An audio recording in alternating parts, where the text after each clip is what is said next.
ಸತ್ಯ ನಿತ್ಯ. ಒಂದು ಸಣ್ಣ ಮಾತು ಮನಸ್ಸನ್ನು ಗಾಯಗೊಳಿಸುತ್ತೆ. ಒಂದು ಸಣ್ಣ ಸುಳ್ಳು ಸ್ನೇಹವನ್ನು ದೂರ ಮಾಡುತ್ತೆ. ಕಾರಣ ಸಣ್ಣದೇ ಇರಬಹುದು, ಆದರೆ ಅದರ ಪ್ರಭಾವ ಮಾತ್ರ ತುಂಬ ನಷ್ಟ ಉಂಟು ಮಾಡುತ್ತದೆ. ಜೀವನದಲ್ಲಿ ಹೊಂದಾಣಿಕೆ ಎಷ್ಟು ಮುಖ್ಯವೋ ಅರ್ಥ ಮಾಡಿಕೊಳ್ಳುವ ಮನಸ್ಸು ಕೂಡ ಅಷ್ಟೇ ಮುಖ್ಯ. ಸಹನೆ ಇಲ್ಲದ ಹೆಂಡತಿ, ಸಂಪಾದನೆ ಇಲ್ಲದ ಗಂಡ, ಮಾತು ಕೇಳದ ಮಕ್ಕಳು ಇವು ಸುಖ ಸಂಸಾರದ ಶತ್ರುಗಳು.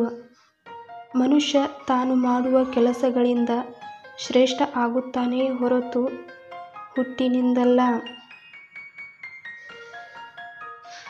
ಜೀವನಕ್ಕೆ ಬೇಕಾದ 3 ಮಂತ್ರ: ಸಂತೋಷದಲ್ಲಿ ಮಾತು ಕೊಡಬೇಡ, ಕೋಪದಲ್ಲಿ ಉತ್ತರ ಕೊಡಬೇಡ, ದುಃಖದಲ್ಲಿ ನಿರ್ಧಾರ ತೆಗೆದುಕೊಳ್ಳಬೇಡ.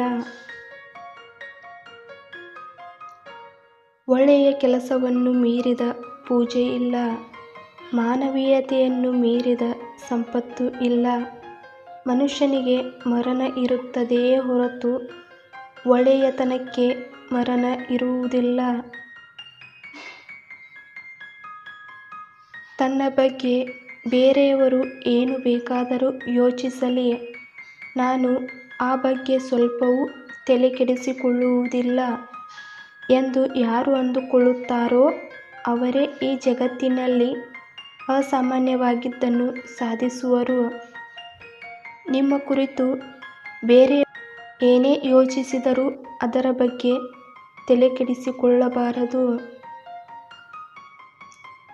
ನಾವು ಜೀವಿಸುವುದಕ್ಕಾಗಿ ಸಂಪಾದಿಸಬೇಕೇ ಹೊರತು ಸಂಪಾದನೆಯೇ ಜೀವನ ಆಗಬಾರದು.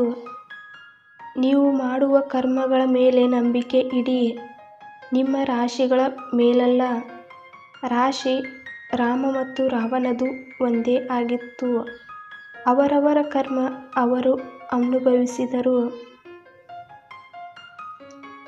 ಗಿಡ ಯಾವತ್ತೂ ಉದುರಿಹೋದ ಎಲೆ ಮತ್ತು ಹೂವುಗಳ ಬಗ್ಗೆ ಯೋಚಿಸುವುದಿಲ್ಲ. ಹೊಸ ಹೂವಿನ ಸೃಷ್ಟಿಯೇ ಅದರ ಧ್ಯಾನ. ಕಳೆದು ಹೋದುದಕ್ಕೆ ಚಿಂತೆ ಬೇಡ, ಹೊಸದನ್ನು ಸೃಷ್ಟಿಸುವ ಉತ್ಸಾಹವಿರಲಿ. ನಿಮ್ಮ ಸಮಸ್ಯೆಗಳನ್ನು, ನೋವುಗಳನ್ನು ಮತ್ತೊಬ್ಬರ ಜೊತೆ ಹಂಚಿಕೊಳ್ಳಬಾರದು. ಏಕೆಂದರೆ ಜನ ನಿಮ್ಮನ್ನು ನೋಡಿ ಗೇಲಿ ಮಾಡಿಕೊಂಡು ಅದರ ಲಾಭ ಪಡೆಯುತ್ತಾರೆ. ಮಾತಾಡಿ ಕೆಟ್ಟವರು ಅನ್ನಿಸಿಕೊಳ್ಳುವುದಕ್ಕಿಂತ ಮೌನವಾಗಿದ್ದು ಅರ್ಥವಾಗದೇ ಇರೋದೇ ಒಳ್ಳೆಯದು.